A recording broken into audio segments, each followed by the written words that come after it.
Olá, como vai você? Espero que muito bem. Eu sou Amanda Chaves Pinheiro, professora de Sociologia do IF Sudeste MG, campus Juiz de Fora.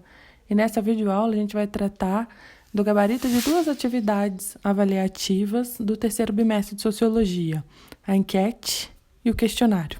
Vamos?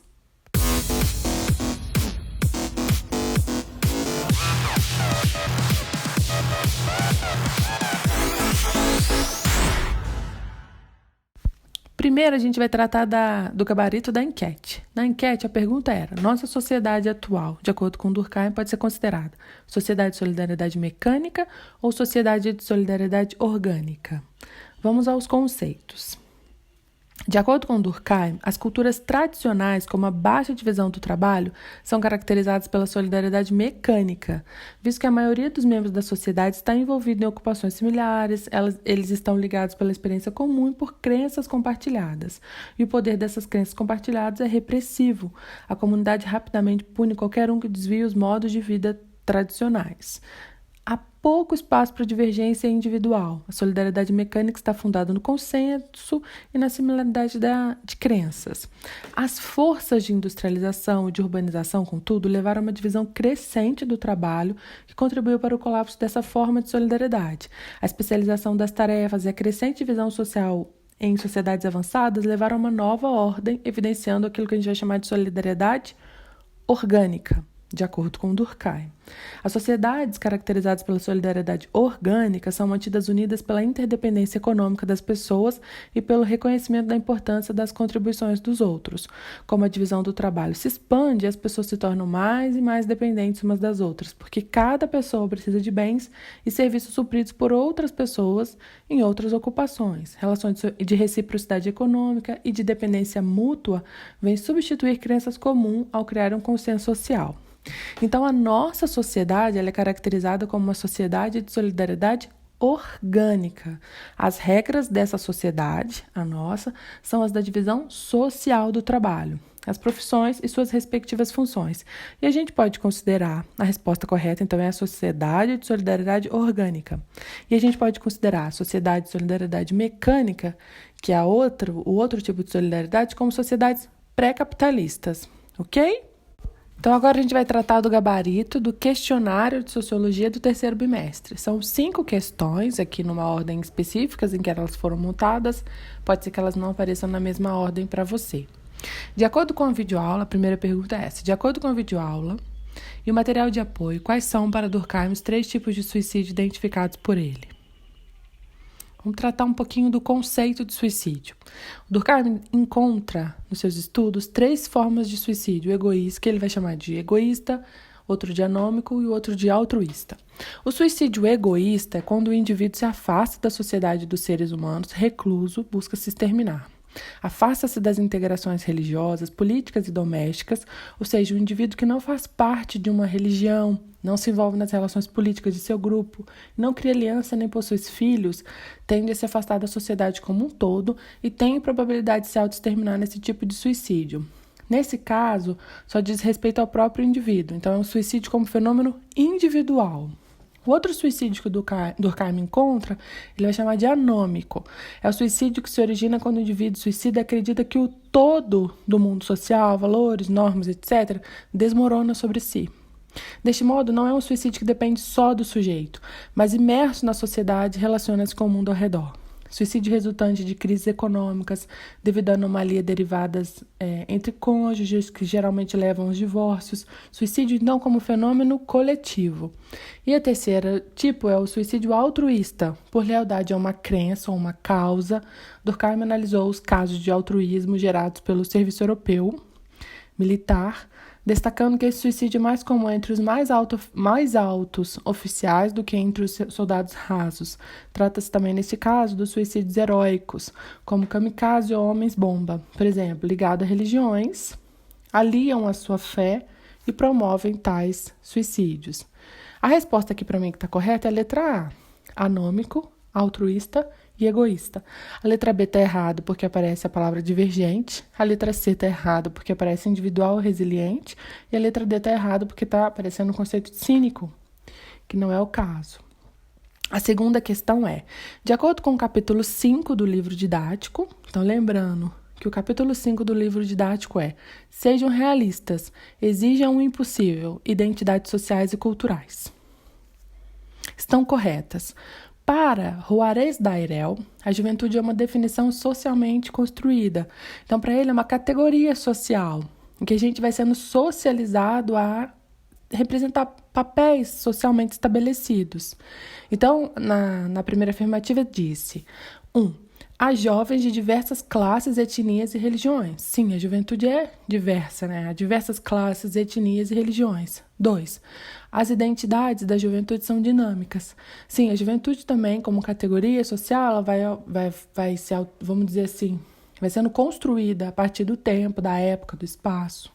3. Transforma-se de acordo com o tempo, com a época, com a realidade também dessas juventudes. Então, todas as afirmativas estão corretas. A resposta é: todas as afirmativas estão corretas. 3. De acordo com o capítulo 5 do livro didático de Sociologia, estão corretas. Então, lembrando aqui, o capítulo 5 do livro didático é: sejam realistas, exijam o impossível, identidades sociais e culturais. De acordo com Stuart Hall, a segunda identidade que surgiu historicamente foi baseada na noção de sujeito sociológico. Importa considerar que o Stuart Hall distingue 3 concepções de identidade. A primeira, o sujeito do iluminismo, baseado numa concepção de pessoa humana como um indivíduo totalmente centrado, unificado, de ação cujo centro consistia num núcleo interior, que emergia desde o nascimento e ao longo de toda a vida, permanecendo totalmente o mesmo. Depois a gente vai ter o surgimento do sujeito sociológico. Reflete a complexidade do mundo moderno e a consciência de que esse núcleo moderno não era autônomo e autossuficiente, mas isto era formado na relação com outras pessoas importantes para ele. E a terceira identidade é o sujeito pós-moderno. A identidade torna-se uma celebração móvel, formada e transformada continuamente em relação às formas pelas quais somos representados, interpelados nos sistemas culturais que nos rodeiam. E as afirmativas que estão aqui são: 1. Então, de acordo com Stuart Hall, a segunda identidade que surgiu historicamente foi baseada na noção de sujeito sociológico.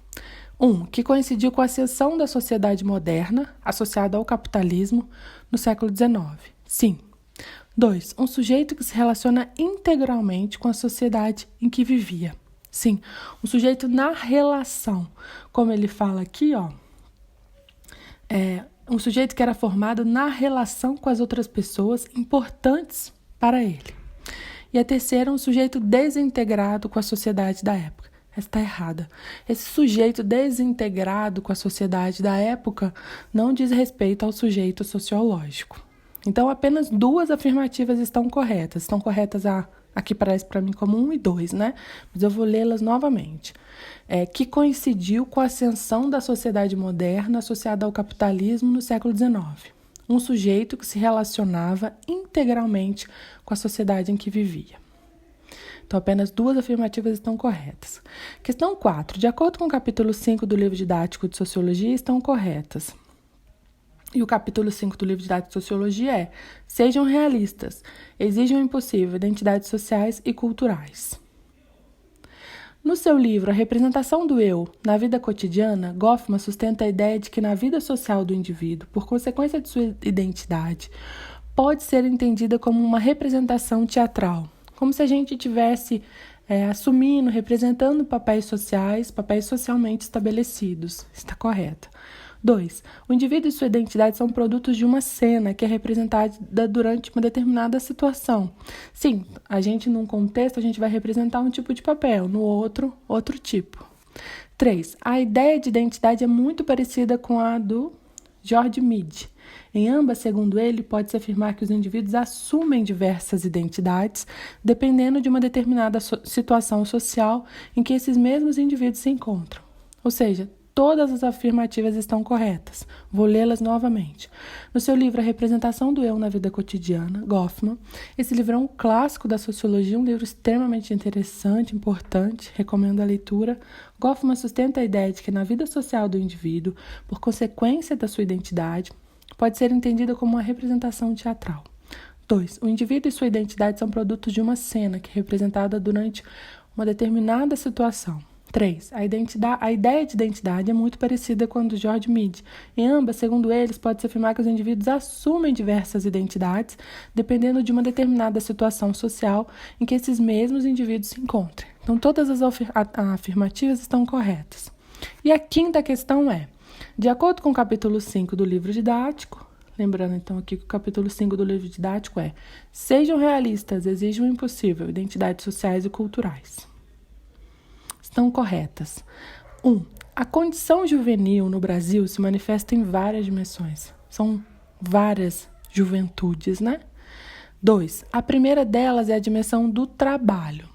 3. A segunda é a dimensão cultural. 4. A terceira é a dimensão que pode ser chamada de sociabilidade. Então, é a dimensão de como esse indivíduo entra no trabalho, entra no mundo da cultura, e toda a sociabilidade que vai perpassar aí classe, etnia, gênero e toda a dimensão existencial em relação à sociedade, à cultura, ao trabalho. Então, todas essas afirmativas estão corretas. Todas as afirmativas estão corretas na pergunta de número 5. Ok? Então, até a próxima. Um grande abraço. Muito obrigada.